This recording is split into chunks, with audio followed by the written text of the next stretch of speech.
अस्सलाम वालेकुम। आज हम पढ़ेंगे सर्कुलर मोशन और ग्रेविटेशन के बारे में। सर्कुलर मोशन से रिलेटेड सारे टॉपिक्स आज डिस्कस किए जाएंगे और इसके अलावा ग्रेविटेशन से रिलेटेड जितनी भी डेरिवेशंस हैं और उसके अलावा उससे रिलेटेड जितने भी न्यूमेरिकल्स हैं वो सब हम आज डिस्कस करेंगे। सर्कुलर मोशन पर कोई भी डेरिवेशन मौजूद नहीं है, लेकिन ग्रेविटेशन पर डेरिवेशन मौजूद है और इसके अलावा इन पर न्यूमेरिकल्स आखिर में डिस्कस किए जाएंगे। तो सबसे पहले हम देखेंगे कि आज हम कौन से टॉपिक्स के बारे में बात करने जा रहे हैं। सबसे पहले जो हम बात करेंगे वो करेंगे सर्कुलर मोशन और ग्रेविटेशन के इंट्रोडक्शन के बारे में। चैप्टर के इंट्रोडक्शन के बाद फिर हम डिस्कस करेंगे circular motion, uniform circular motion को सही से डिटेल में डिस्कस करेंगे कि यूनिफॉर्म सर्कुलर मोशन क्या होती है। इसके बाद हम सेंट्रीपिटल एक्सेलरेशन, यानी जब यूनिफॉर्म सर्कुलर मोशन होती है तो उस वक्त जो एक्सेलरेशन प्रोड्यूस होती है उसकी बात करेंगे और उसके अलावा उस वक्त जो फोर्सेस अप्लाई हो रही होती हैं, जो ऑब्जेक्ट को सर्कुलरली मूव करवा रही होती हैं, उनके बारे में हम बात करेंगे, यानी सेंट्रीपिटल फोर्स और सेंट्रीफ्यूगल फोर्स। सेंट्रीफ्यूगल फोर्सेस के बारे में बात करने के बाद हम पढ़ेंगे एक छोटा सा topic, banking of the roads, कि रोड को बैंक्ड क्यों रखा जाता है अक्सर जगहों पर जहाँ पर बॉडी की यानी कि कार की स्पीड हम स्लो नहीं कर सकते या किसी भी व्हीकल की हम स्पीड स्लो नहीं कर सकते। इसके बाद आगे मजीद जो लास्ट टॉपिक इस सर्कुलर मोशन का पढ़ा जाएगा वो है सेंट्रीफ्यूग को डिस्कस किया जाएगा कि सेंट्रीफ्यूग कौन सा प्रोसेस है और इस प्रोसेस में हम किन चीज़ों को डिस्कस करते हैं। इसके बाद फिर ग्रेविटेशन का टॉपिक स्टार्ट होगा। ग्रेविटेशन का सबसे पहला टॉपिक जो है वो यहाँ पर लॉ है, लॉ ऑफ यूनिवर्सल ग्रेविटेशन। तो सबसे पहले हम लॉ ऑफ यूनिवर्सल ग्रेविटेशन के बारे में पढ़ेंगे कि ग्रेविटेशन पर किस तरह से हम यानी कह लें कि लॉ अप्लाई कर सकते हैं या इसके अलावा इसका फॉर्मूला किस तरीके से ड्राइव हो सकता है। फिर हम वहाँ पर एक जो कांस्टेंट आएगा ग्रेविटेशनल कांस्टेंट के नाम से, हम उसके बारे में पढ़ेंगे, इससे रिलेटेड डेरिवेशन करेंगे। लॉ ऑफ यूनिवर्सल ग्रेविटेशन पर भी डेरिवेशन है और ग्रेविटेशनल कांस्टेंट पर भी डेरिवेशन है। फिर हम मास ऑफ अर्थ ड्राइव करेंगे कि अर्थ कितना मास रखती है, इसको किसी एपरेटस के थ्रू कैलकुलेट नहीं किया जा सकता, तो इस वजह से हम थ्रू कैलकुलेशन एक एक्यूरेट मास लेकर आएंगे। ठीक है, फिर हम बात करेंगे next, value of G decreases with altitude, यानी कि जो एक्सेलरेशन ड्यू टू ग्रेविटी की वैल्यू है, जी की वैल्यू है, तो अगर एल्टीट्यूड पे बॉडी जाती है यानी हाइट पे बॉडी जाती है तो उस वक्त जी की वैल्यू पे क्या फ़र्क पड़ रहा होता है, तो उसके लिए हम एक रिलेशन भी देखेंगे और फॉर्मूला भी ड्राइव करेंगे। फिर बात करेंगे हम आर्टिफिशियल सैटेलाइट्स के बारे में। आर्टिफिशियल सैटेलाइट्स क्या होते हैं, किस तरह से काम कर रहे होते हैं और ये कौन सी बॉडीज़ होती हैं। फिर आर्टिफिशियल सैटेलाइट्स जो मूव कर रहे होते हैं उनकी वेलोसिटी को ऑर्बिटल वेलोसिटी कहा जा रहा होता है, तो आगे हम इसके बारे में पढ़ेंगे और इसके लिए एक छोटी सी डेरिवेशन करेंगे और उसके लिहाज से ऑर्बिटल वेलोसिटी का फॉर्मूला ड्राइव करेंगे। फिर लास्ट में हम बात करेंगे प्रॉब्लम्स की। इस चैप्टर से रिलेटेड जितने भी फॉर्मूला आए हैं उन पे जितनी भी प्रॉब्लम्स हैं सिन टेक्स्ट बुक बोर्ड में, तो उसके लिहाज से हम सारे न्यूमेरिकल्स को सॉल्व करेंगे। अब सबसे पहले हम बात करते हैं सर्कुलर मोशन के बारे में। सबसे पहले हम चैप्टर का फर्स्ट पार्ट देखते हैं कि सर्कुलर मोशन क्या होती है और हम इसको आगे किस तरीके से स्टडी करेंगे। इसके बाद सर्कुलर मोशन के बारे में कम्प्लीटली पढ़ने के बाद हम चलेंगे ग्रेविटेशन की तरफ कि ग्रेविटेशन क्या होती है और कौन सी फोर्स होती है और किस कैटेगरी में आ रही होती है। ठीक है, तो सबसे पहले हम देखेंगे सर्कुलर मोशन को। सर्कुलर मोशन क्या होती है? सर्कुलर मोशन वो मूवमेंट है जो कब होती है, जब ऑब्जेक्ट सर्कल में मूव करता है फिक्स पॉइंट के इर्द गिर्द। ठीक है, ये ऐसी मूवमेंट है जो कब होगी, जब ऑब्जेक्ट फिक्स पॉइंट के इर्द गिर्द सर्कल में मूव करेगा, गोल गोल मूव करेगा, तो हम कहते हैं वहाँ पे जो मोशन हुई है वो सर्कुलर मोशन हुई है। तो इसको डिफाइन करते हैं। इसको कैसे डिफाइन करेंगे हम? इसको डिफाइन करते हैं such type of motion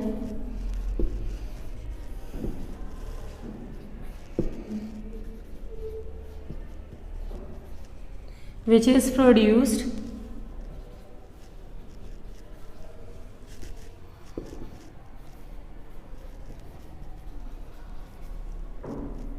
when object moves in a circle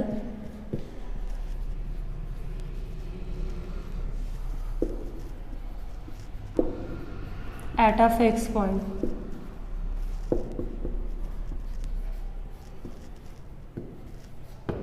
इसमें क्या होता है, इसमें ऑब्जेक्ट कैसे मूव करेगा, सर्कल में मूव करेगा, सर्कल में यानी फिक्स पॉइंट के इर्द गिर्द।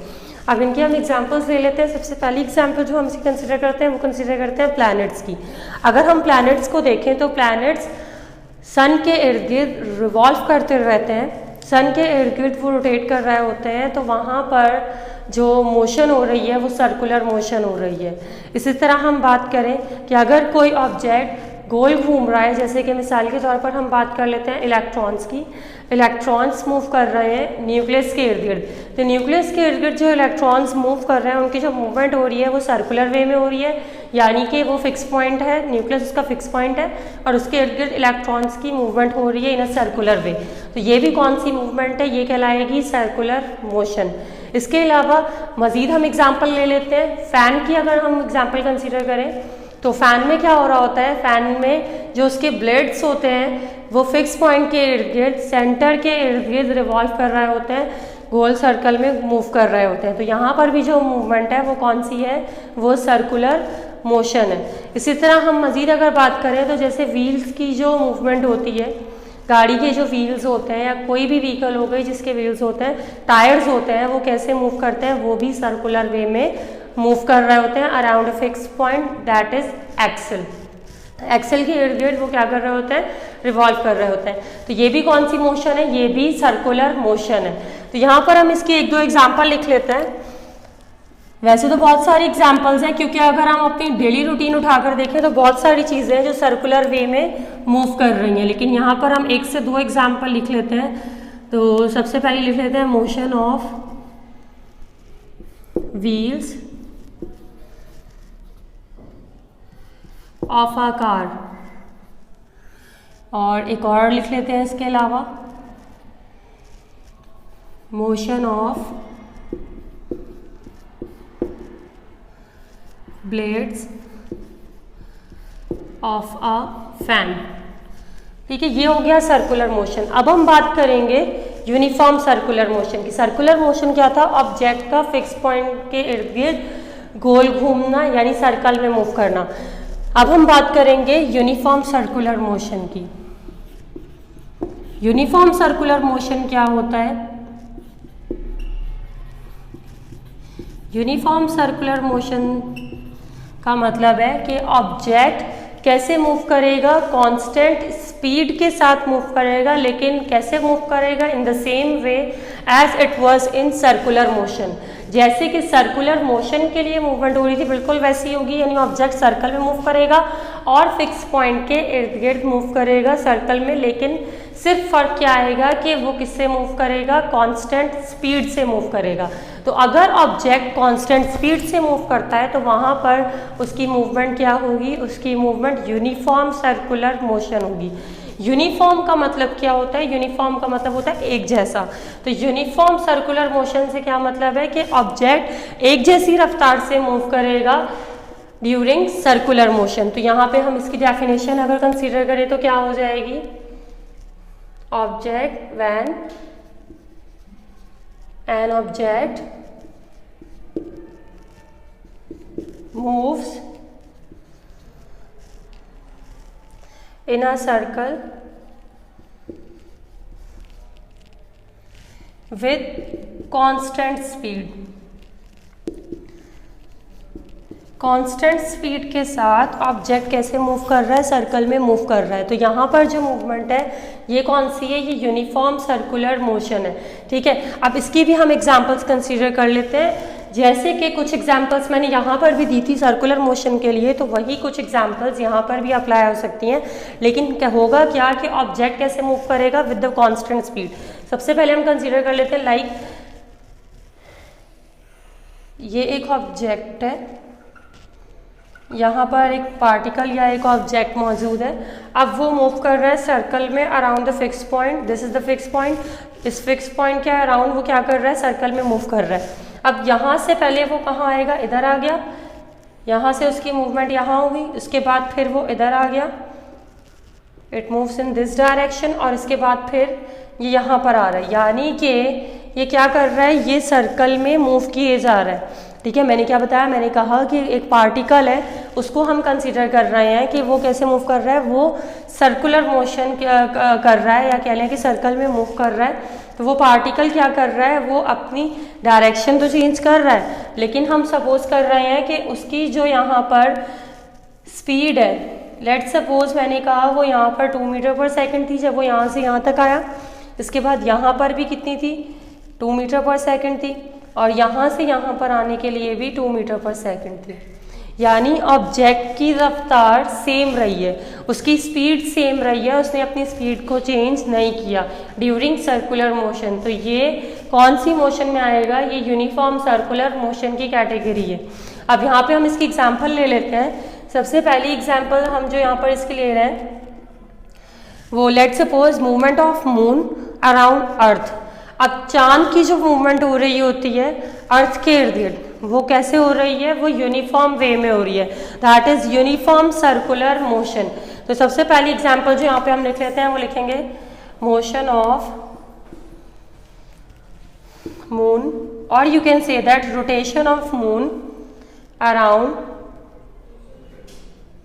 अर्थ। जमीन के इर्द गिर्द जिस तरह से अब क्या कर रहा है, मून मूव कर रहा है, वो कौन सी मूवमेंट वो आएगा, वो यूनिफॉर्म सर्कुलर मोशन में आएगा। इसके अलावा इसकी एक और एग्जांपल ले लेते हैं।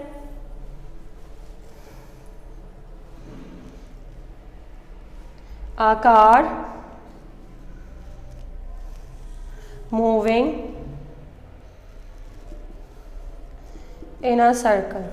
अगर कोई गाड़ी यूनिफॉर्म स्पीड के साथ सर्कल में मूव कर रही है तो वो भी किस कैटेगरी में आएगा, वो भी यूनिफॉर्म सर्कुलर मोशन में आएगा। यानी एक मिसाल पे कंसीडर कर लेते हैं कि व्हील्स जो हैं गाड़ी के वो क्या कर रहे हैं, सर्कुलरली मूव कर रहे हैं with constant speed, so that will also be included in uniform circular motion.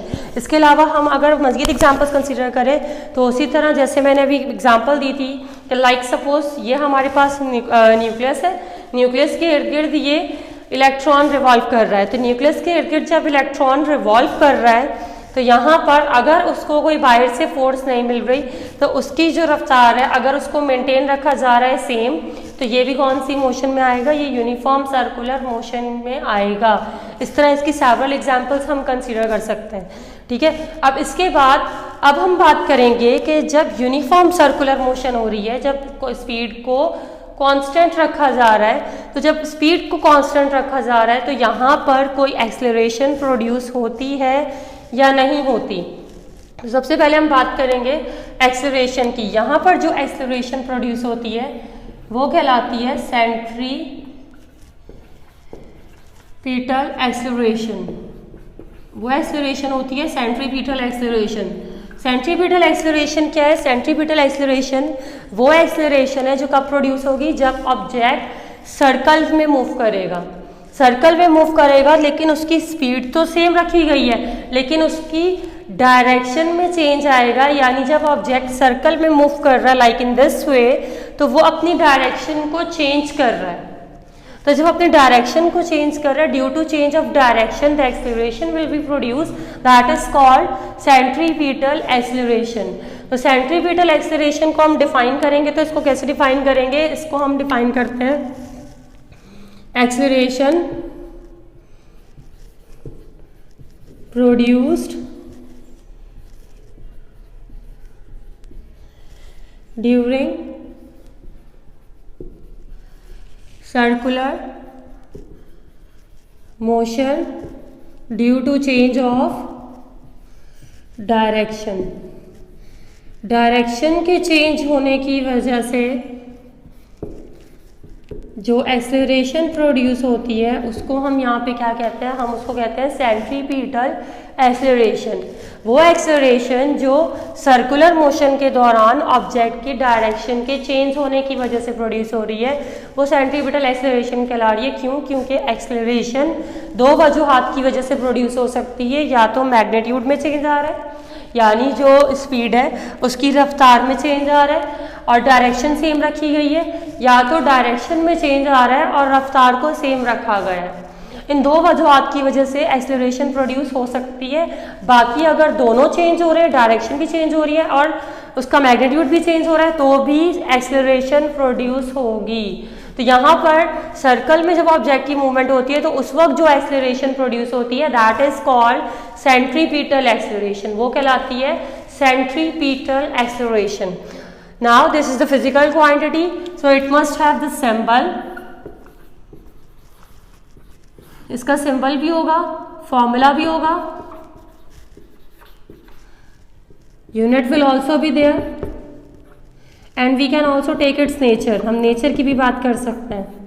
सबसे पहले बात करेंगे इसके सिंबल की। ये क्या है, एक्सेलरेशन है, तो इसका सिंबल क्या होगा, वही सिंबल होगा जो एक्सेलरेशन का होता है।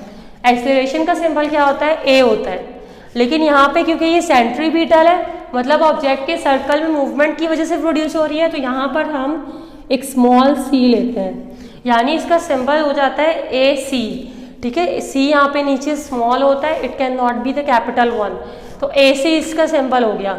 अब यहाँ पर इसका फॉर्मूला क्या होगा, a c is equals to v square upon r, a c is equals to v square upon r, ये फॉर्मूला है सेंट्रीपिटल एक्सेलरेशन का। यहाँ पर v स्पीड है और r यहाँ पर डिस्टेंस है।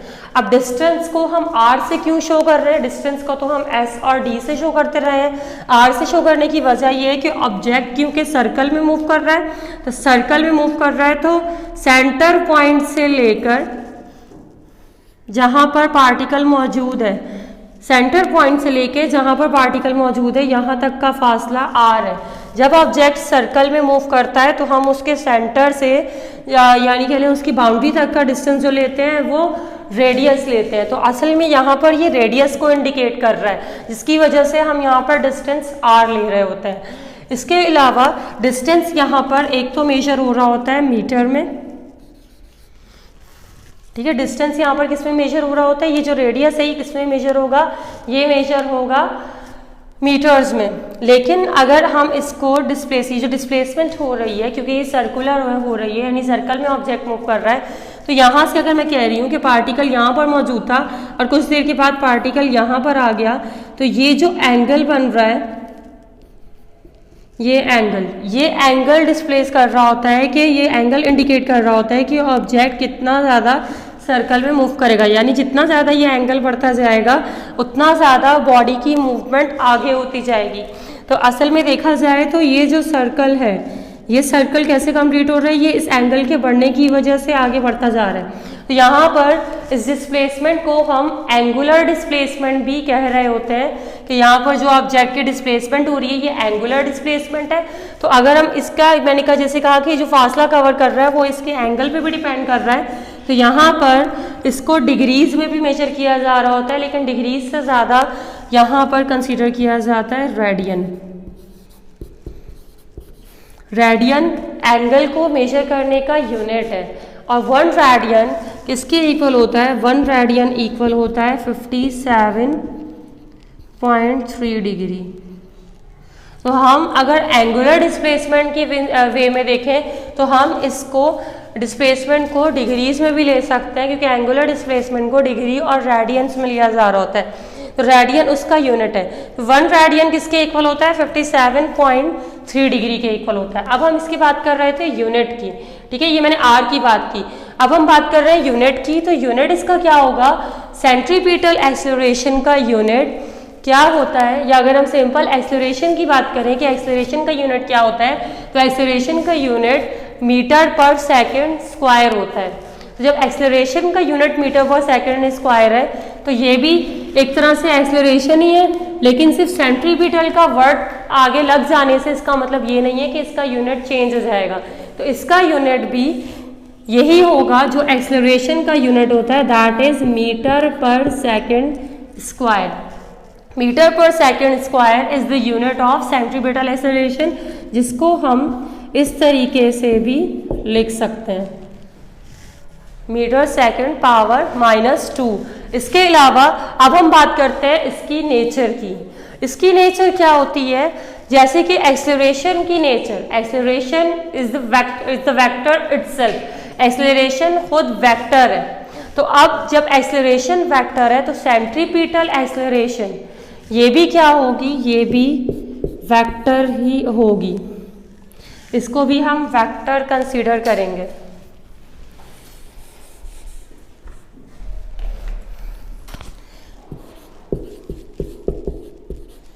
तो ये भी हमारे पास वेक्टर है, ठीक है। अब यहाँ पर हमने क्या डिस्कस किया, यहाँ पर हमने पहले इसकी डेफिनेशन डिस्कस कर ली और इसके बाद इसका सिंबल, फॉर्मूला, यूनिट और नेचर को डिस्कस कर लिया। अब हम आगे बात करते हैं फोर्सेस की, कि ऑब्जेक्ट अगर सर्कल में मूव कर रहा है तो उसके पीछे कौन सी फोर्सेस होती हैं। सबसे पहली फोर्स जो यहाँ पर प्रोड्यूस हो रही होती है वो होती है सेंट्रीपिटल फोर्स। अब हम बात कर रहे हैं सेंट्रीपिटल फोर्स के बारे में। सेंट्रीपिटल फोर्स क्या होती है, ये वो फोर्स होती है जो ऑब्जेक्ट को सर्कल में मूव करने के लिए मदद करती है, ठीक है। तो सबसे पहले हम इसको डिफाइन कर लेते हैं। This is the force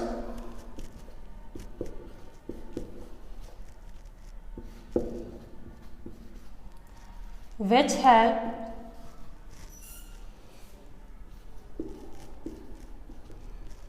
object to move in a circle and acts towards the center of the circle।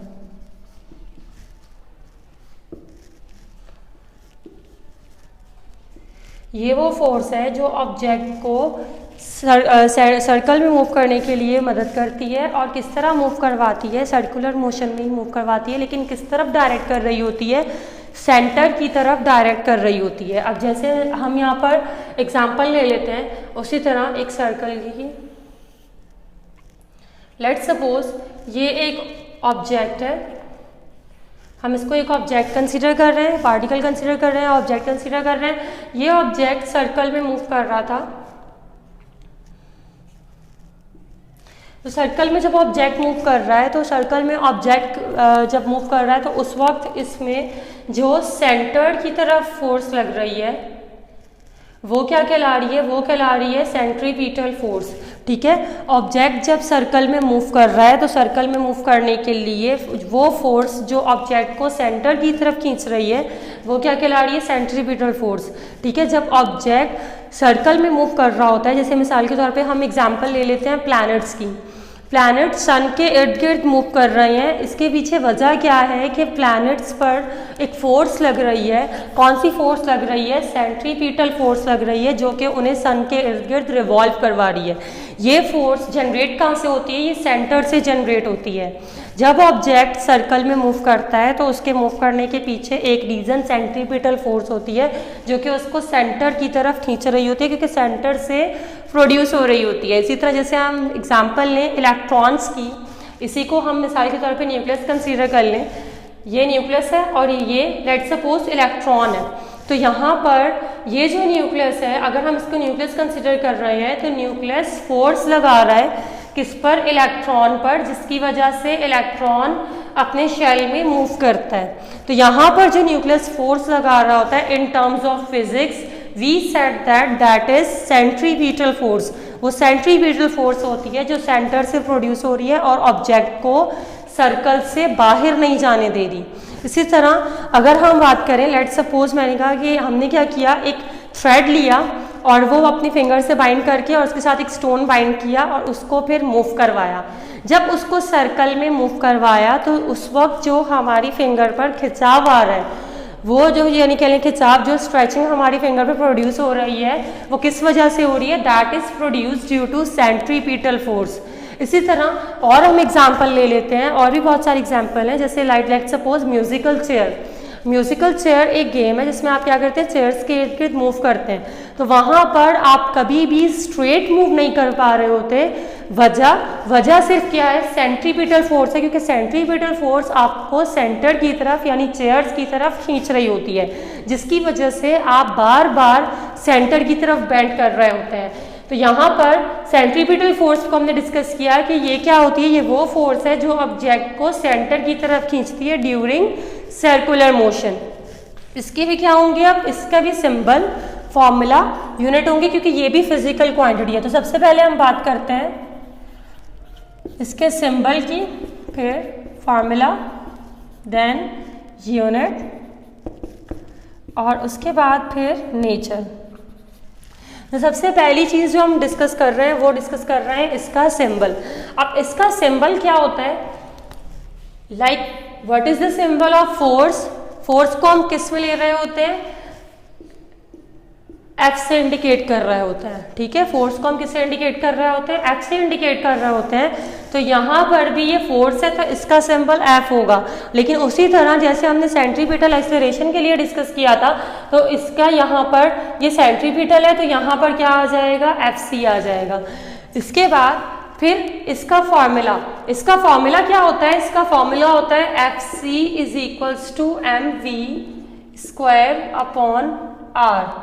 ये इसका formula, FC is equals to mv square upon r। m यहाँ पर मास है, v यहाँ पर स्पीड है और r यहाँ पर डिस्टेंस है। अब ये फॉर्मूला आया कहाँ से, according to Newton's second law. Newton second law की अगर हम बात करें तो F किसके इक्वल होता है, ma के इक्वल होता है। तो जब F ma के इक्वल है, यानी m यहाँ पर मास है, a यहाँ पे एक्सेलरेशन है। तो अगर मैं बात करूं कि ऑब्जेक्ट सर्कल में मूव कर रहा है, तो उस वक्त मैं न्यूटन सेकेंड लॉ की बात करूं तो वहां पर क्या हो जाएगा, ये FC हो जाएगा, FC यानी कि सेंट्रीपिटल फोर्स, और यहाँ पर AC आ जाएगा, मतलब कि सेंट्रीपिटल एक्सेलरेशन। तो यहाँ पर क्या आया, FC ये सेंट्रीपिटल फोर्स है और AC ये क्या है, सेंट्रीपिटल एक्सेलरेशन। इसके बाद अब FC यहाँ पर एज इट इज, क्योंकि हमने इसका फॉर्मूला निकालना है, और m भी एज इट इज आ जाएगा। लेकिन AC की जगह इंस्टेड ऑफ AC क्या आ जाएगा, v square upon r।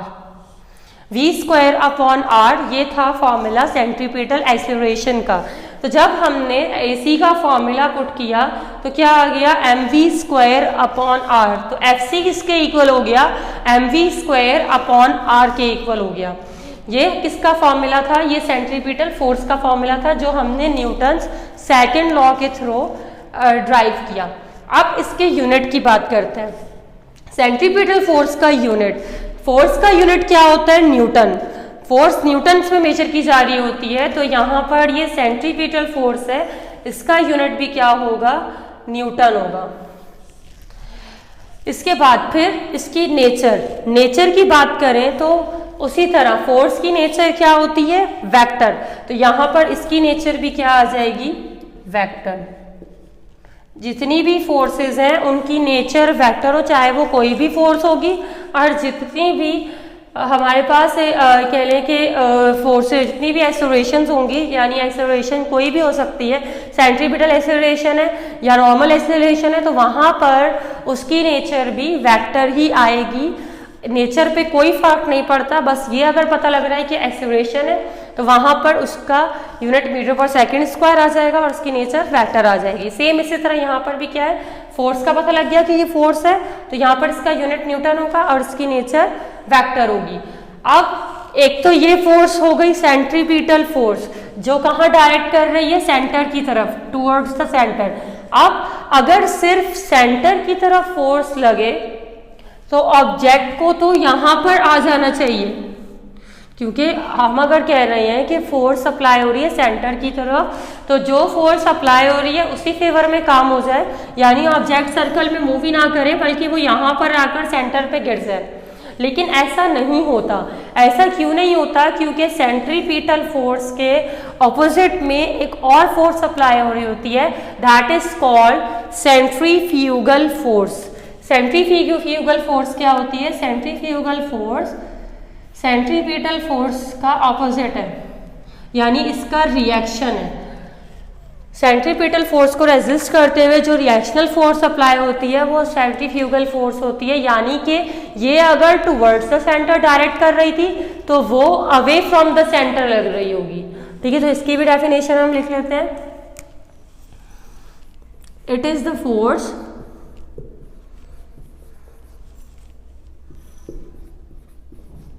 which is acted away from the circle or away from the center during circular motion, during circular motion. अब यहाँ पर हम क्या बात कर रहे हैं, यहाँ पर हम बात कर रहे हैं कि अगर ऑब्जेक्ट क्या करेगा, सेंटर से अवे पुल डाउन हो रहा है, तो away from the centre during circular motion. Circular motion के दौरान ऑब्जेक्ट कहाँ एक्ट करेगा, अवे फ्रॉम द सेंटर। यहाँ पर क्या हो रहा था, सेंट्रीपिटल फोर्स इस तरफ लग रही थी, सर्कल के इनसाइड सेंटर की तरफ। सेंट्रीफ्यूगल फोर्स बाहर की तरफ लगती है, आउटर फोर्स है। आउटर फोर्स है मतलब कि ऑब्जेक्ट को सेंटर से अवे खींचेगी। कैसे, हम इसकी भी एग्जांपल ले लेते हैं। लेट्स सपोज, जैसे मैंने कहा प्लैनेट्स की हम बात कर रहे थे, मैंने कहा प्लैनेट्स में जो फोर्स प्रोड्यूस हो रही है, जो कि जिसकी वजह से वो सन के इर्द गिर्द रिवॉल्व कर रहे हैं, वो फोर्स कौन सी थी, सेंट्रीपिटल फोर्स थी। लेकिन अगर सिर्फ सेंट्रीपिटल फोर्स होगी तो प्लैनेट्स तो सारे सन के अंदर चले जाएंगे, सन पर चले जाएंगे। लेकिन ऐसा नहीं होता, क्योंकि उसके अपोजिट में एक रिएक्शनल फोर्स प्रोड्यूस हो रही होती है, जो क्या होती है, सेंट्रीफ्यूगल फोर्स, जो उसको सेंटर से अवे खींच रही होती है। इसी तरह जैसे मैंने बात की थी अभी कि हम कंसीडर करते हैं एक स्टोन को, और उस स्टोन को हमने क्या किया, बाइंड किया थ्रेड के साथ और हमारी फिंगर के साथ बाइंड करके हमने उसको मूव कराया। जब हम उसको मूव करवा रहे हैं तो मूव करवाते हुए एक तो क्या है कि हमारी सेंटर की तरफ फोर्स लग रही है, फिंगर की तरफ, और एक फोर्स आउटर लग रही है। अगर फॉर एग्जाम्पल हम कह रहे हैं कि वो थ्रेड जो है, अगर वो थ्रेड टूट जाता है तो टूटने के बाद ऑब्जेक्ट सीधा नहीं गिरता, यानी जो स्टोन है वो सीधा नहीं गिरेगा, वो कुछ फासला कवर करके गिरेगा दूर जाके। तो उसके दूर गिरने की वजह क्या है, क्योंकि उस पर एक आउटर फोर्स सप्लाई हो रही है, जिसकी वजह से वो सेंटर से दूर जाके गिर रहा है, या कह लें कि वो अपने एक्सिस ऑफ रोटेशन पर नहीं गिर रहा जहाँ पर वो रोटेट कर रहा था। ठीक है, क्यों, क्योंकि वहाँ पे कौन सी फोर्स है, सेंट्रीफ्यूगल फोर्स है। ठीक है, इसी तरह जैसे कि मैंने बताया था इलेक्ट्रॉन के लिए, इलेक्ट्रॉन न्यूक्लियस की तरफ अट्रैक्ट कर रहा है। न्यूक्लियस की तरफ क्यों अट्रैक्ट कर रहा है, why, because nucleus produces the force that is centripetal force. लेकिन इलेक्ट्रॉन न्यूक्लियस के ऊपर सिर्फ नहीं गिर जाता, क्यों नहीं गिरता, क्योंकि वहाँ पर उसको एक आउटर फोर्स भी मिल रही होती है, एक रिएक्शन भी मिल रहा होता है, जो कि क्या कर रहा होता है, उसको सेंटर से अवे खींच रहा होता है। The reactional force is called centrifugal force. Now let's write the formula, symbol and unit nature of these. तो सबसे पहले symbol, फिर formula, then unit and nature. तो अब हम बात कर रहे हैं इसके सिंबल की। तो सबसे पहले से सिंबल, जो सिंबल सेंट्रीपिटल फोर्स के लिए यहाँ पर आया था, वही सिंबल यहाँ पर सेंट्रीफ्यूगल फोर्स के लिए भी आएगा। तो सेंट्रीफ्यूगल फोर्स का सिंबल क्या होता है, Fc। इसी तरह जो फॉर्मूला सेंट्रीपिटल के लिए था वही सेंट्रीफ्यूगल के लिए होगा, क्योंकि रिएक्शनल फोर्स है तो फॉर्मूले पर कोई फर्क नहीं पड़ता, लेकिन बस क्योंकि रिएक्शनल है तो अक्सर जगहों पे सेंट्रीफ्यूगल को नेगेटिव ले लिया जाता है due to change of direction, because directions are opposite. इसके अलावा यूनिट, इसका यूनिट क्या होता है, इसका यूनिट होता है newton, same as centripetal force, and the nature will be vector.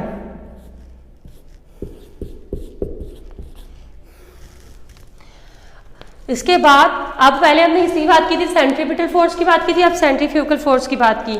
अब हम आगे बात करेंगे, एक टॉपिक आएगा बैंकिंग ऑफ द रोड्स, और उसके बाद फिर सेंट्रीफ्यूग की। अब हम बात करेंगे बैंकिंग ऑफ द रोड्स की। अब बैंकिंग ऑफ द रोड क्या होता है, बैंकिंग ऑफ द रोड्स की एक छोटा सा टॉपिक है 9 मैट्रिक फिजिक्स में। होता क्या है, होता ये है कि अक्सर जगहों पर, ज़्यादातर हाईवे वगैरह पर, ये अक्सर यानी कह लें कि जहाँ पर ट्रैफिक वगैरह ज़्यादा होता है और जहाँ पर टर्न करना व्हीकल्स का या गाड़ियों का टर्न करना थोड़ा मुश्किल हो जाता है, तो वहाँ पर रोड्स को, हाईवे रोड्स को बैंक रखा जाता है। बैंक मतलब कि उनको थोड़ा टेढ़ा रखा जाता है, थोड़ा इस तरह उनको रखा जाता है, लाइक दिस इवन। ठीक है, इस तरह करके उनको थोड़ा टेढ़ा रखा जाता है। थोड़ा टेढ़ा रखने की वजह क्या होती है, क्योंकि अगर प्लेन रोड हो, यानी कि अगर प्लेन है इस तरह, तो वहाँ पर लेट्स सपोज ये एक गाड़ी मौजूद है, तो इस वक्त यहाँ पर 3 फोर्सेस इस पर अप्लाई हो रही हैं। एक फोर्स फ्रिक्शन होती है, एक होता है वेट जो ऑब्जेक्ट को डाउनवर्ड खींच रहा है, और एक होता है नॉर्मल रिएक्शन जो ऑब्जेक्ट को अपवर्ड खींच रहा है। ठीक है, तो ये 3 फोर्सेस उस वक्त एक्ट कर रही होती हैं। तो जब ऑब्जेक्ट टर्न करता है यानी कर्व में मूव करने की कोशिश करता है, ठीक है, रोड्स वगैरह पर, तो रोड्स पे जब गाड़ी टर्न करेगी तो उसको अपनी स्पीड स्लो करनी पड़ती है। स्पीड स्लो क्यों करनी पड़ती है? क्योंकि ये दोनों फोर्सेस तो बैलेंस हो जाती हैं, लेकिन फ्रिक्शन उस वक्त क्या प्रोड्यूस कर रही होती है? उस वक्त सेंट्रीपिटल फोर्स प्रोड्यूस कर रही होती है, वो गाड़ी को सेंटर की तरफ खींच रही होती है, और जो उसके अंदर ऑक्यूपेंट होता है यानी कि जो उसके अंदर ड्राइवर बैठा हुआ होता है, वो ड्राइवर बाहर की तरफ बेंड हो रहा होता है।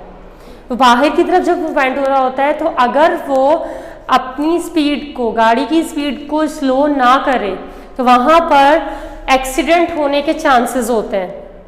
ठीक है, इस वजह से जब कर्व्स में टर्न करना होता है तो वहाँ पर स्पीड को स्लो कर लिया जाता है। क्यों? ताकि वहाँ पर सेंट्रीपिटल फोर्स रिड्यूस हो जाए, और सेंट्रीपिटल फोर्स रिड्यूस होने की वजह से उस पर सेंट्रीफ्यूगल फोर्स भी रिड्यूस हो जाए, इस वजह से। लेकिन अगर इस सरफेस को, जैसे कि हमने कहा था कि यहाँ पर प्लेन सरफेस थी, यानी कर्व्स में अगर ऑब्जेक्ट मूव कर रहा है तो वो कर्व प्लेन है, ठीक है, वो बिल्कुल प्लेन है। तो अगर उसको थोड़ा यानी कह लें कि क्या किया जाए, थोड़ा बैंक्ड कर दिया जाए। बैंक्ड यानी कि इंक्लाइंड रखा जाए। इंक्लाइंड मतलब कि उसको थोड़ा सा जो ज़मीन है उससे थोड़ा ऊपर रखा जाए। ठीक है, जब रेस वगैरह होती हैं, जब गाड़ियों की रेसिंग होती है, तो वहाँ पर अक्सर रोड बैंक्ड होते हैं। बैंक क्यों होते हैं? क्योंकि जब वो कर्व्स में टर्न करेंगे तो टर्न करते हुए वहाँ पर उनको अपनी स्पीड स्लो ना करनी पड़े। तो अगर रोड को बैंक रखा जाता है, तो बैंक रखने की वजह से लेट्स सपोज यहाँ पर ऑब्जेक्ट मौजूद है, और इन द सेम वे ये फ्रिक्शन थी, और यहाँ पर वेट लग रहा था, और इसके अलावा यहाँ पर लेट्स सपोज अगर हम बात करें यहाँ पर अब फोर्सेस के 2 कंपोनेंट बन जाते हैं, एक साइन थीटा और एक कॉस थीटा। अब ये जो कंपोनेंट्स हैं ये फोर्सेस के बनकर, अब जो नॉर्मल रिएक्शन होगा वो क्या होता है, उसकी डायरेक्शन थोड़ा चेंज हो जाती है, क्योंकि वेट के अगेंस्ट में उसका कंपोनेंट आ जाता है। तो यहाँ पर क्या होता है, यहाँ पर अगर इसको बैंक कर दिया जाता है, तो बैंक करने की वजह से वहाँ पर उसकी जो यानी कह लें कि जो उसके ऊपर फोर्स लग रही है, जो उसको स्पीड कम करने पर मजबूर कर रही है, वो नहीं करनी, वो कम हो जाती है। इस फोर्स से कम होने की वजह से ऑब्जेक्ट आराम से freely with the full speed, जिस स्पीड से वो लीनियर सरफेस पे यानी स्ट्रेट मूव कर रहा था, उसी स्पीड से वो कर्व में मूव कर सकता है, अगर रोड को बैंक रखा जाए, यानी कि उसको सरफेस से थोड़ा तिरछा रखा जाए। ठीक है, इसके बाद अब ये टॉपिक हमारे पास एक छोटा सा टॉपिक था। ठीक है, अब दूसरा टॉपिक जो हम डिस्कस कर रहे हैं वो है सेंट्रीफ्यूग।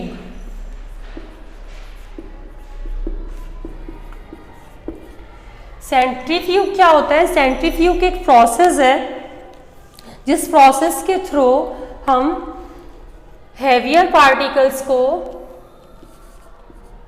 लाइटर पार्टिकल्स से दूर करते हैं। ठीक है, सेपरेट करते हैं। Process by which heavier particles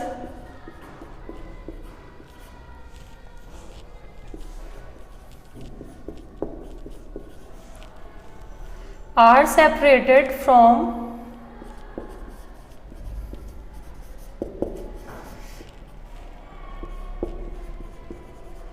lighter particles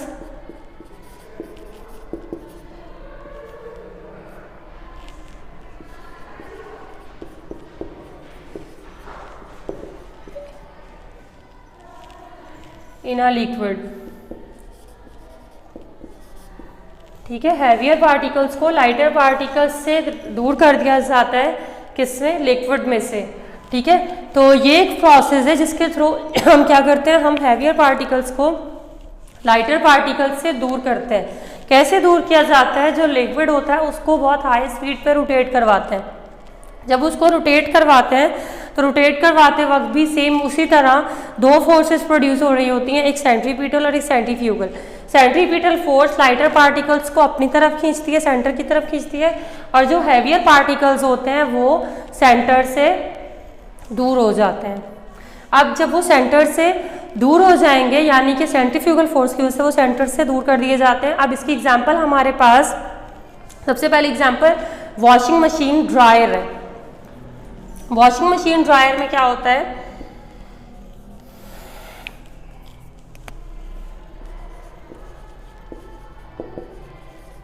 washing machine dryer में कपड़ों को, बहुत वेट कपड़ों को, गीले कपड़ों को बहुत हाई स्पीड से रोटेट करवाया जाता है। जब उनको रोटेट करवाते हैं बहुत हाई स्पीड से, तो वहाँ पर क्या हो रहा होता है? वहाँ पर कपड़े जो होते हैं वो, यानी कह लें कि क्या हो रहा होता है? ड्राई हो रहे होते हैं, और जो पानी होता है वो क्योंकि हैवी पार्टिकल हो जाता है, कपड़े लाइटर होना शुरू हो जाते हैं, तो वो हैवियर पार्टिकल्स यानी पानी के मॉलिक्यूल्स वो क्या करते हैं? वो सेंटर से दूर हो जाते हैं, क्योंकि जब वो रोटेट हो रहा होता है तो क्या होता है? कपड़ा घूम रहा होता है, और उस वक्त जो लिक्विड के पार्टिकल्स होते हैं वो सारे एक्सिस ऑफ रोटेशन के थ्रू, यानी कि जहाँ से मूवमेंट हो रही है उस एक्सिस से दूर हो जाते हैं, तो उस पानी को दूर कर दिया जाता है। तो यहाँ पर ये इसकी एग्जाम्पल फॉलो होती है।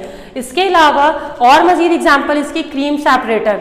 क्रीम सेपरेटर में क्या हो रहा होता है? जब क्रीम प्रिपेयर करनी होती है तो क्रीम को बहुत हाई स्पीड पे रोटेट करवाया जाता है। जब उसको रोटेट करवाते हैं तो रोटेट करवाने के बाद वहाँ पर क्रीम सेंटर में कलेक्ट हो रही होती है, और उसके अलावा जो स्किम्ड मिल्क है, यानी इसके अलावा जो बचा हुआ मटीरियल होता है, रॉ मटीरियल होता है, वो सारा एक्सिस ऑफ रोटेशन के थ्रू, सेंट्रीफ्यूगल फोर्स के थ्रू आउटरवर्ड इकट्ठा हो जाता है। ठीक है। इसके अलावा तीसरी एग्जाम्पल जो यहाँ पे आती है वो आती है शुगर के क्रिस्टल्स को सेपरेट करने के लिए। शुगर के क्रिस्टल्स को जब सेपरेट करवाया जा रहा होता है किससे? शुगर सॉल्यूशन से, तो वहाँ पर उसको भी बहुत हाई स्पीड से रोटेट किया जाता है। तो जब रोटेट किया जाता है तो शुगर क्रिस्टल्स जो होते हैं वो एक साइड पर हो जाते हैं, और इसके अलावा जो उसका रॉ मटेरियल बचता है या इसका वेस्ट मटेरियल बचता है वो सारा एक साइड पे हो जाता है। ठीक है। तो इसकी मजीद एग्जाम्पल हम यहाँ पे लिखते हैं। एक वॉशिंग मशीन ड्रायर हो गया, क्रीम सेपरेटर हो गया, और थर्ड जो यहाँ पर होती है वो शुगर सॉल्यूशन से शुगर क्रिस्टल्स की सेपरेशन। तो and sugar crystals separation from